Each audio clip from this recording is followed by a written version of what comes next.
عجیب بات یہ ہے, بڑی خطرناک بات ہے جو نہیں ہونا چاہیے, کہ وہاں پر عوامی نیشنل پارٹی ہو, JUI ہو, جماعت اسلامی ہو, اور تحریک انصاف کا سب سے زیادہ ووٹ بینک ہے, جتنی جماعتیں ہیں, اب وہ سارا ووٹ بینک ایسے لگتا ہے اینٹی اسٹیبلشمنٹ ہو چکا ہے.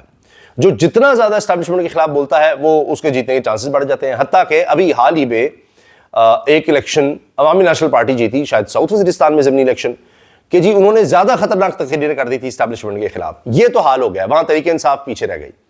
تو یہ پریشر تھا گنڈا پور پر, اتنا زیادہ دباؤ تھا کہ انہوں نے یہ سب باتیں کی ہیں کہ جی آپ اپنا ادارہ ٹھیک کریں, اور کیا فیض حمید ہمیں جہیز میں ملے تھے, اور اس طرح کی باتیں. لیکن ایک اور بات بڑی غور طلب ہے کہ یہ کہا گیا کہ گنڈا پور سرپرائز دیں گے. حماد اظہر نے بھی کہا, اور وہ بات ہوئی, ساری تقریر گنڈا پور کی کوٹ ہو رہی ہے کہ انہوں نے تو سب کو ہی سرپرائز کر دیا, حکومت کو بھی سرپرائز کر دیا کہ جی آ رہے ہیں ہم, اب لے کر جائیں گے, میں لاہور آ رہا ہوں, جرأت ہے تو دیکھنا. اب مریم نواز صاحبہ کے بارے میں کہا جاتا ہے کہ وہ جس طرح سے ریئیکٹ کرتی ہیں, اور نیچے جتنا طبقہ ہے ان کے, وہ ان سے بھی زیادہ ریئیکٹ کرتا ہے کہ مریم صاحبہ اس طرح خوش ہوں گی, تو کوئی نہ کوئی بلنڈر کرتی ہیں اور کریں گی. وہ اتنی کوئی مار دھاڑ کریں گی, ایسا کچھ کریں گی کہ جلسہ نہ بھی ہوا تو بہت زیادہ کامیاب ہو جائے گا, اس جلسے بھی زیادہ کامیاب ہو جائے گا. یہی ہوا نا, یہاں کنٹینر اور سب رکھ کے پورے میڈیا کو پتہ لگ گیا, پورے اسلام آباد راولپنڈی کے شہریوں کو پتہ لگ گیا کہ جلسہ تو کہیں تھا, انہوں نے خوف سے برباد کر دیا ہے ہمیں. اور پورے پاکستان کو پتہ لگ گیا, بین الاقوامی سطح پر تمام ایمبیسیز کو پتہ لگ گیا کہ یہاں کیا ہو رہا ہے. تو اسی طرح سے مریم صاحبہ بھی کچھ کریں گی. اچھا, اب آپ یہ دیکھیں کہ ماحول کتنا خطرناک ہوتا چلا جا رہا ہے, کیونکہ جب آپ اتنا وہ دباؤ ڈالیں گے, پریشر ہوگا, یہ سب کچھ ہوگا, تو ریئیکشن تو آئے گا. اب دونوں طرف سے ریئیکشن آ رہا ہے, وہاں تقریریں ہو گئی, اب اس طرف سے بھی رد عمل آ رہا ہے. حکومت تو ہے ہی نہیں, حکومت کو تو فارغ ہے, وہ تو کچھ ہے ہی نہیں. اسلام آباد میں اس وقت یہ اہم حلقے ڈسکس کر رہے ہیں کہ شہباز شریف کے سر سے بھی ہاتھ اٹھا لیا گیا ہے, اور اب کچھ ڈھونڈا جا رہا ہے کہ جس کے سر پر ہاتھ رکھا جائے. لیکن میاں نواز شریف کہتے ہیں جی سارے اب مل جائیں سیاستدان, اور وہ بھی اب پھر دوبارہ نظریاتی ہو رہے ہیں, اینٹی اسٹیبلشمنٹ ہونا چاہ رہے ہیں.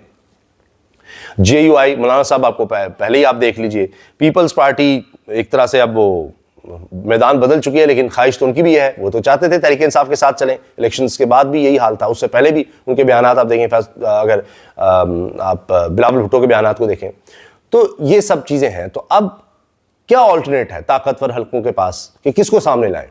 کوئی فیس نہیں ہے. شہباز شریف فلاپ ہو گئے ہیں, نہ ڈالر آئے, IMF سے ڈیل بھی ابھی تک کچھ سمجھ نہیں آ رہی کیا ہو رہا ہے, وہ اطلاعات اچھی نہیں آ رہی, وہ مسائل الگ سے ہیں.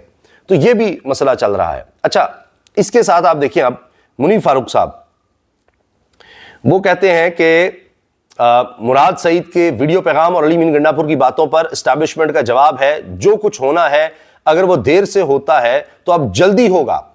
PTI خود کو گہری کھائی میں دھکیل رہی ہے, طاقتور لوگوں سے لڑائی کریں گے تو سیاسی جماعتوں کا رگڑا ہی نکلنا ہے. منیر فاروق نے یہ پیغام دیا ہے جی. اور کہا مراد سعید نے آرمی چیف کو ٹارگٹ کیا, فوج میں بڑا کلیئر ہے کہ عمران خان کی جماعت انتشاری جماعت ہے, عمران خان انتشاری لیڈر ہے, مفاہمت نہیں ہوگی, صدقے دل سے معافی مانگیں, پھر معافی دینے کا فیصلہ ادارہ کرے گا. DG ISPR کے الفاظ آرمی چیف کے سینٹیمنٹ ہوتے ہیں. یہ بات منیر فاروق نے پہنچائی ہے. اچھا, مراد سعید, خالد خورشید, علی امین گنڈا پور, یہ لوگ ہیں جن پر ابھی شدید غصہ ہے, انہوں نے اس طرح کی باتیں کی ہیں, تو اس کا ریئیکشن آ رہا ہے. البتہ یہ ضرور ہے کہ منیر فاروق صاحب نے یہ بھی کہا تھا کہ جی اب ڈنڈا چلنے لگا ہے, رگڑا ہونے لگا ہے, یہ ہے وہ ہے, مگر اس کے بعد یقیناً ہم نے دیکھا مزید لوگ لاپتہ ہوئے, اغوا ہوئے, لیکن بازیابی بھی ہوئے اس جلسے سے پہلے. پھر ایک پوائنٹ نہیں بھولنا آپ نے کہ 2 گھنٹے کا ٹائم علی امین گنڈا پور نے کس سے لیا ہے؟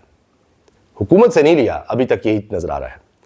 جلسے کا وقت ختم ہو گیا تھا اور پھر ہم نے دیکھا وہ تشدد, تصادم, وہ سب کچھ ہوا, شیلنگ, پتھراؤ, گرفتاریاں. مگر علی امین گنڈا پور جب وہاں پر پہنچے تو 2 گھنٹے کا ٹائم انہوں نے کسی سے لیا تھا. اب یہی بات ہے کہ وہ حکومت کو بھی نہیں پتا تھا, اور حکومت کو بتایا گیا نہیں جی 2 گھنٹے کا ٹائم انہوں نے لے لیا ہے. تو یہ کیا قصہ ہے؟ کیونکہ پولیس نے تو گھیر لیا تھا اور جلسہ گاہ کے ارد گرد شیلنگ بھی شروع کر دی تھی, مجسٹریٹ سے بھی اجازت لے لی تھی. اب ان کی خواہش ہے پھر سے کیسز بنائے جائیں, تو اس سے بھی بڑی چیزوں کا پتہ لگے گا کہ کس حد تک مقدمات انتظامیہ جو جلسے کی انتظامیہ کے خلاف بنائے جاتے ہیں, اور ان کے خلاف کس حد تک کس طرح کا کریک ڈاؤن ہوتا ہے, تو پھر چیزوں کی سمجھ آئے گی. ابھی تک میرا تجزیہ یہی ہے کہ پیچھے چینلز اوپن ہیں, لیکن یہ پبلک سینٹیمنٹ بھی ہے جس کے لیے اس طرح کی تقریروں میں پھر جلسے میں اور جو ہوتا ہے سامنے لوگ کھڑے ہیں ان کے لیے ہو جاتی ہیں. لیکن ابھی بھی بیک چینلز اوپن ہیں اور بات چیت کے علاوہ راستہ کوئی نہیں ہے. اجازت دیجیے, اللہ حافظ.